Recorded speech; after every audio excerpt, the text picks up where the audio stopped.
আকাশবাণী কলকাতা। খবর পড়ছি পার্থপ্রতিম মিত্র।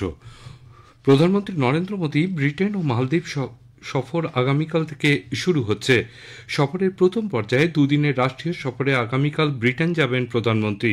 এই সফরে তিনি বৈঠক করবেন ব্রিটেনের প্রধানমন্ত্রী কেয়ার স্টারমারের সঙ্গে, দেখা করবেন রাজা তৃতীয় চার্লসের সঙ্গেও। নতুন দিল্লিতে আজ এক সাংবাদিক বৈঠকে বিদেশ সচিব বিক্রম মিশ্রি জানিয়েছেন, ব্রিটেন ও ভারতের শিল্পপতিদের সঙ্গেও কথা বলবেন শ্রী মোদী। প্রধানমন্ত্রী হিসেবে এটি তার চতুর্থ ব্রিটেন সফর হতে চলেছে। ব্রিটেন ও ভারতের দ্বিপাক্ষিক সম্পর্ককে আরও জোরদার করার বিষয়ে দুই রাষ্ট্রনেতার কথা হবে বলে বিদেশ সচিব জানিয়েছেন। তিনি আরও বলেন, 2021 সালে দুদেশের সম্পর্ককে কৌশলগত অংশীদারিত্বে উন্নত করা হয়েছে। স্থানীয় আন্তর্জাতিক বিভিন্ন বিষয়েও দুই দেশের প্রধানমন্ত্রীর মধ্যে আলোচনায় উঠে আসবে। Prime Minister will be embarking on an official visit to the United Kingdom tomorrow, the 23rd of July, for discussions during the visit with the Right Honourable Sir Keir Starmer, the Prime Minister of the United Kingdom. And during the visit, he will also call on His Majesty King Charles III. During the visit, interaction that is planned with business leaders both from India and the United Kingdom. এই বিদেশ সফরের দ্বিতীয় পর্যায়ে আগামী 25 ও 26 জুলাই মালদ্বীপে যাবেন প্রধানমন্ত্রী নরেন্দ্র মোদী। সে দেশের রাষ্ট্রপতি মোহাম্মদ মুইজ্জুর আমন্ত্রণে প্রধানমন্ত্রীর এই সফর বলে জানিয়েছেন বিদেশ সচিব। 26 জুলাই মালদ্বীপের 60তম স্বাধীনতা দিবসের অনুষ্ঠানে মুখ্য অতিথি হিসেবে আমন্ত্রিত শ্রী মোদী। এটি তার তৃতীয় মালদ্বীপ সফর। রাষ্ট্রপতি দ্রৌপদী মুর্মু বলেছেন, দেশ ও সমাজের জন্য জীবন উৎসর্গ করার জীবনযাপনের অন্যতম পথ।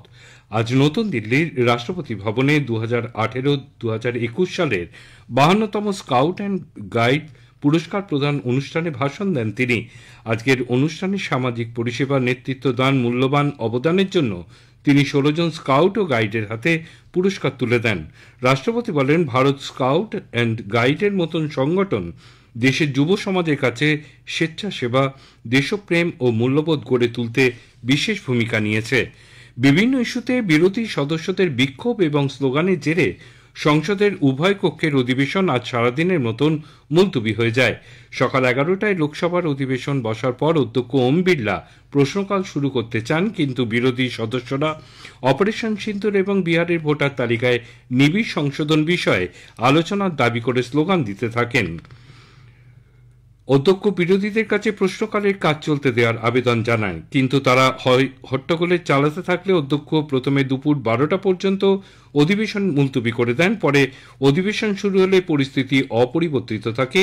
এরপরই অধ্যক্ষ দিনের জন্য অধিবেশন মুলতবি ঘোষণা করেন।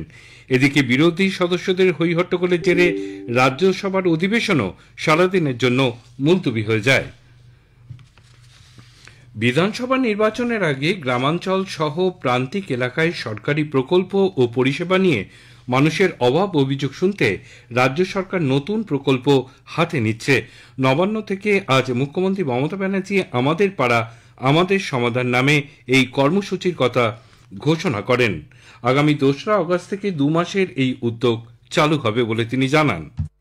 নিচ থেকে মানুষের কথা শোনা এই প্রোগ্রামটার আসল উদ্দেশ্য। তৃণমূল স্তরে গিয়ে এটাই হচ্ছে মেন আমাদের প্রাথমিকতা, যে মানুষ নিজেকে নিয়ে গর্ব করুক, নিজেকে সম্মানিত করুক। সরকারের কাছে কাউকে পৌঁছতে হবে না, সরকার তাদের দরজায় পৌঁছে যাবে।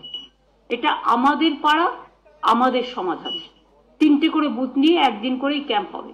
সকলের সহযোগিতা কামনা করব এবং 8,000 কোটি টাকার উপর খরচ হবে, সেটা স্যাংশন করা হয়েছে এবং সমস্ত কাজই শেষ হবে পরিকল্পনা থেকে রূপায়ণ সময় বেঁধে 180 দিনের মধ্যে।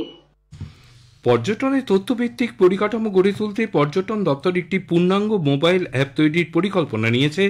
দেশ বিদেশের পর্যটকদের জন্য স্বচ্ছ, বোধগম্য এবং রিয়েল টাইম আপডেট সমৃদ্ধ এই অ্যাপে থাকবে গন্তব্য ভিত্তিক তথ্য, যাত্রাপথ পরিকল্পনা, জরুরি সহায়তা, এমনকি উৎসবকালীন বিশেষ ফিচারও। ভ্রমণ পরিকল্পনা সহজ করতে জিপিএস নির্ভর লোকেশন সার্ভিস, ইন্টারেক্টিভ মানচিত্র, আকর্ষণীয় স্থান, হোটেল, খাবারের দোকান এবং গাড়ি পরিষেবা সবকিছুর তালিকা এই রিয়েল টাইম তথ্যে থাকবে। দীঘায় নবনির্মিত জগন্নাথ মন্দিরে আর্থিক তছরূপের অভিযোগ তুলে দায়ের হওয়া জনস্বার্থ মামলায় রাজ্য ও হিডকোর কাছে হলফনামা তলব করেছে কলকাতা হাইকোর্ট। আবেদনকারীর দাবি, দীঘায় জগন্নাথ ধামের নামে মন্দির তৈরির কাজে টাকা দিয়েছে হিডকো, যা আইনের পরিপন্থী। খবর শেষ হলো, এরপরে গ্রামীণ সংবাদ 6:35।